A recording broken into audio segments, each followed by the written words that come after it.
నేను మీ చెనగాని దయాకర్ని, కాంగ్రెస్ పార్టీ అధికార ప్రతినిధిని.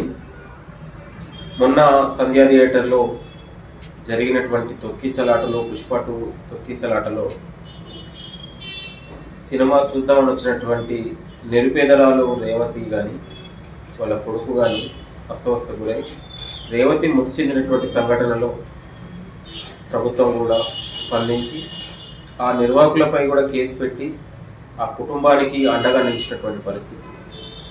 ఈ తెలంగాణ రాష్ట్రంలో ప్రజాపాలన వచ్చిన తర్వాత ఏ పేదరాలకు కానీ ఏ పేద ప్రజలకు కానీ కుల మతాలకు భేదాలు లేకుండా ఎవరికి అన్యాయానికి గురైనా కూడా ఎంతటి పెద్దవారైనా సరే, బడా లీడర్ కావచ్చు, బడా సంపన్న వర్గాలు కావచ్చు, బడా నేత కావచ్చు, ఎవరైనా కూడా పేద ప్రజలకు అన్యాయం జరిగినప్పుడు ఏ దిక్కు లేని వాళ్లకు ఇలా కాంగ్రెస్ ప్రభుత్వమే దిక్కు అన్నట్లాగా ఎక్కడ ఏ అన్యాయం జరిగినా పోలీసులు కూడా తక్షణం స్పందించి వాళ్ళకు న్యాయం చేస్తూ ఉంది.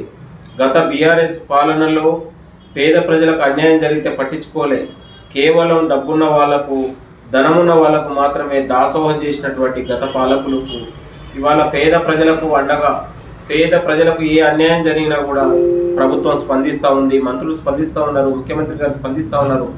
నిన్న ఒక ఇరియా నాయక్ అని ఒక రైతుకు బేడీలు వేసినందుకు పోలీసులు కూడా స్పందించినటువంటి, పోలీసులు బేడీలు వేస్తే పోలీసులు కూడా సస్పెండ్ చేసి ఈ చర్య కరెక్ట్ కాదని రాష్ట్ర ముఖ్యమంత్రి గారు స్పందించినటువంటి చరిత్ర.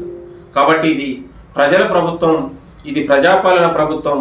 ఈ ప్రజాపాలనలో, ప్రజాప్రభుత్వంలో ఏ వర్గానికి కూడా అన్యాయం జరగడానికి వీల్లేదు. ఎవరికి ప్రజలకు ఆసటగా బాసటగా మన ప్రజాపాలన ఉంది, మన ప్రభుత్వం ఉంది.